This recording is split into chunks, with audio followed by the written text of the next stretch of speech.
So, just a simple observation I've made over the past few years. Without humility and honesty, nothing new happens. Humility and honesty, they are the foundation to our connection with God and everything meaningful. But these virtues never come easily, do they? In fact, most of us have to crawl our way back to them. It's that point of surrender, and it can be such a long, hard, painful process. Because it's that process of admitting that we're wrong, or it's maybe the process of saying sorry, or it's the process of admitting that things have become unmanageable, or the process of admitting that we don't have all the answers, that we don't know how to do it, or it's the process of admitting that we've been trying to be someone we're not. Ultimately, I think it's the process of turning our will and our lives over to the care of God. And dang, this can be one of the hardest things we can do. And it's painful because lots of us, lots of the time, we like to hold on to our lives pretty tightly, don't we? Let me hold on tighter. Give me a little more control, and I can make this thing work. Let me have a little more time to control this thing, and I'll make it work. For the past few years, I've been going through the 12 steps, been working with the 12 steps. And the 9th step tells us that we are to make amends with people that we might have harmed along the way. Talk about hard. And, I don't know if this has ever happened to you, but sometimes you can be working a process, and you can think to yourself, oh man, I've got all that taken care of, moving on. And then something from your past creeps up. And this thing from your past, it says, you got to deal with me. Oh no, I've already dealt with you, I'm good, we're good. No, you've got to deal with me. You've got to deal with me, and in that moment that you actually have to deal with it. You actually have to face it. And so I was meeting with a friend yesterday for breakfast, and I was telling him all the reasons I didn't want to deal with this one. Not this one.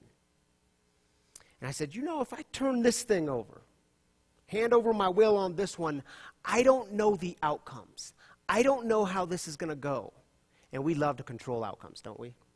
If I hand this thing over, I don't know what the future looks like. If I take a step in this direction, I don't know the next step to take. And that's scary. Who wants to start a process when you don't even know the next step? You don't know what it's going to look like. And why is it? Why are we so quick to jump to the future? On Thursday nights, Tammy, my wife, and I, we've been leading this group called Pause, where we've just been having people over on our back patio. Just for Thursdays in July, we've been talking about what it means to pause in our lives and to actually be aware and to pay attention to the moments that matter most, the most meaningful moments, which, by the way, are usually the most simple moments. And why is it so hard for us to stay present? This is what we talked about last Thursday with a group of people. Why is it so hard to stay present in the moment? Why do we want to jump to the future? Why is it so difficult to truly live one day at a time? Hard, isn't it? And I suspect that anytime there's uncertainty, we cling even tighter. We hold things tighter. Whether it's a cancer diagnosis or an amends you're dealing with, a broken relationship, or a son or daughter who's maybe gone on a wayward path, and you just want to hold a little tighter. If I can hold it tighter, I can control this. Give me a little more time to control it, and I can make it go. And all of this leads us to this question that we're wrestling with this morning. If we can put it on the screen, please. Would you give yourself to humility, honesty, and surrender if you knew that nothing but love and mercy was awaiting you on the other side? So let's look at some scripture, shall we? Because this scripture gives us a new and different kind of language for it, and I think it's fascinating. Mark chapter 8. Here's how the text reads. After calling the crowd together with his disciples, Jesus said to them, All who want to come after me must say no to themselves, take up their cross and follow me. All who want to save their lives will lose them, but all who lose their lives because of me and because of the good news will save them. Why would people gain the whole world but lose their lives? Other translations read it as, what good is it to gain the world but lose your soul? And then verse 37, what will people give in exchange for their lives? Now, when we come across a text like this or a passage like this, I think our job is to ask it all sorts of questions. Ask it the hardest questions, your best questions. Be honest with your questions, because when we are, that's the place I think we find God. That's where things are revealed. And in fact, if you're at a point in your faith journey or in your life where you have all sorts of doubts, good. Embrace those doubts, because doubt lets you know that your faith is alive and active and kicking. Your faith actually has a pulse to it. So as I was looking at this text over the past couple of weeks, I wrote down some questions. You might have a different set of questions. Here's some of my questions. Jesus, what do you mean when you say to deny ourselves or to say no to ourselves? Other versions say to renounce yourselves. What do you mean by this? Because in our culture, we live currently in this culture of shame where lots and lots of people walk around carrying shame. And I want to tread lightly when we start telling people to say no to themselves and deny themselves. What do you mean by this, Jesus? And what do you mean when you tell us to take up your cross? What does that mean? Because if you're telling us just to suffer for suffering's sake, I'm not really interested. And if you're telling us, Jesus, just to suffer for death's sake, I'm not interested in that either. And remember, this didn't end well for you. And Jesus, you call this thing good news. Come on. How is this good news? Where's the good news? And is it possible for me to hold tightly and still keep my life, still keep my soul, still keep my sanity? And all of these questions, I believe it's actually what makes this text, this passage, fascinating. Because how does Jesus talk about real life? How does Jesus talk about good news? He starts with death. He starts with death. When the Bible tells the primary story of God bringing life into the world, how does that story go? Jesus' life, Jesus dies on a cross, rises again. This is the way the world works. Death is the engine to life, and it's like Jesus is saying, don't you get this? This is the way it is, man. Don't you get it? I mean, think of something simple like food. Death, or life, death, life. Think of the example of an apple. When an apple grows on a tree, someone has to disconnect that apple from the tree, disconnect it from its life source. That apple is then eaten. It goes in your body and gives you fuel. It literally sustains you. It gives you life. How did this tree get there? Well, a seed, life, had to go into the ground, death, into the depths of darkness, and then something new came up. Life, death, new life. Fascinating, isn't it? Death is the engine to life. Take up your cross. It's about death so that something new can live. What's the central message of Jesus? Jesus teaches us how to die so that we can actually have life. All the things that keep us from humility and honesty, all the things that keep us from real life, Jesus invites these parts of us to die. The parts that are always consumed by fear.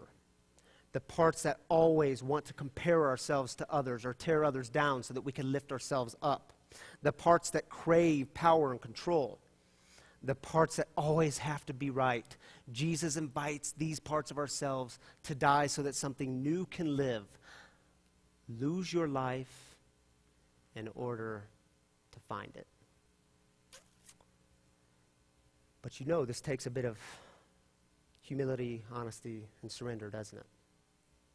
And so let me pose the question again. Would you give yourself to humility, honesty, and surrender if you knew nothing but love and mercy was awaiting you on the other side. And see, here's the problem. We live in that culture of shame. And I'm not sure we actually believe love and mercy is truly waiting on the other side. And so we approach this thing through the means of shame and sacrifice. Oh, if I could just do something more. If I could just be more. If I could just be enough, then they would really like me. Then I would really fit in. Then I would have a sense of belonging. And then you see how we project that on God. Oh, God, if I could just be enough. Oh, God, look at how good I am. Look at everything I've sacrificed for you. Look at how busy I am. Aren't I valuable? And the truth is, this too needs to die. But it's not because of guilt and shame and sacrifice. Over and over in the scriptures, we see a God who says, don't you get it? I don't need your sacrifices. I don't want them. You guys may need them, but I don't need them. Remember the prophets, Amos and Micah. And it's like God saying, I don't even like your festivals, your music, your gatherings. I don't like them because your heart's not in it. You want to know what I want? I want things like justice. I want you to live differently. I want your heart. And then you get that story in Genesis where Abraham does something so silly as to start to sacrifice his own son. And remember what God says? No, don't do it. I don't need that. You thought I needed it, but I don't need that. And then when we get to Jesus, Jesus is absolutely relentless against the leaders who go around teaching people that it's about sacrificing more and more in order to get to God. Especially when it comes to the temple system, a system that actually hurts the poor because you had to buy a sacrifice and then take that sacrifice in the temple and sacrifice it. Jesus is relentless against this. When did we become so deceived that we actually believed we were loved for how good enough we were? How moral enough? How righteous enough? How enough we were? The truth is, God is already pleased with you. There is nothing more you can do to get God to love you more. God is already pleased with you. It's the beauty about the story of Jesus' baptism. Do you remember it? Early in Mark's gospel, Jesus hadn't done anything yet. Mark chapter 1, hadn't done anything yet. In fact, in many people's eyes, he was probably just another nobody, another person on the margins, not known. And remember, he goes down to the Jordan River. John the baptizer puts him in the water, brings him up. And do you know what God said to him?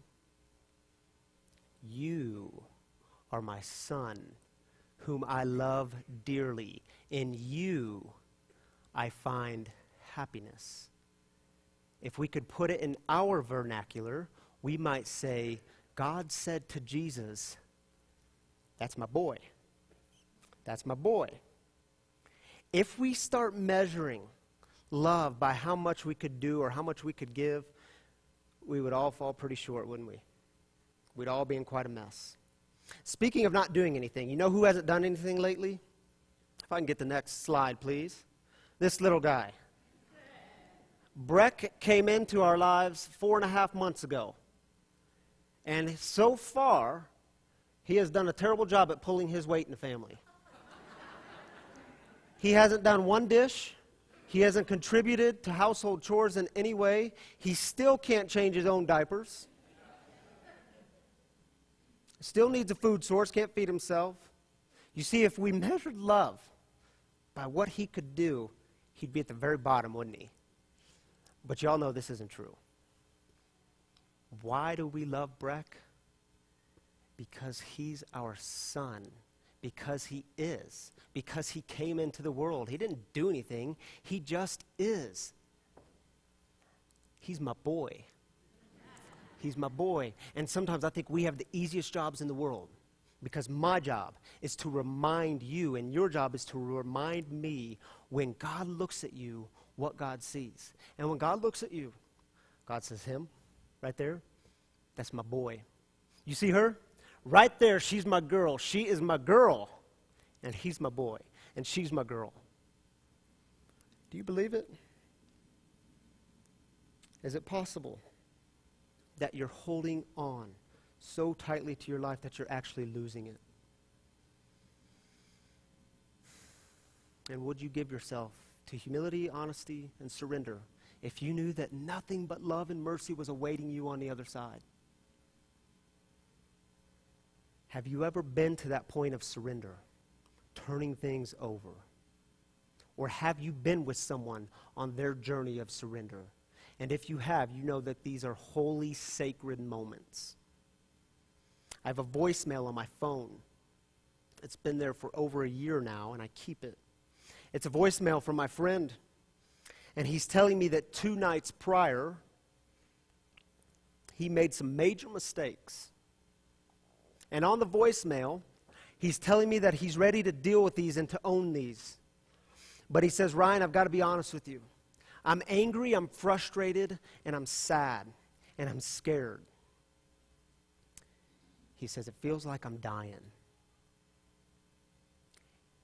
And the truth is, surrender will always feel like dying. And yet, it's the necessary path to liberation. You see, we start with death. And when we start with death, we realize just how fragile life is. And when we start with death, we realize just how holy and sacred this moment is. And we actually become more and more aware of the gift of this thing called life. Jesus teaches us how to die so that we might actually live.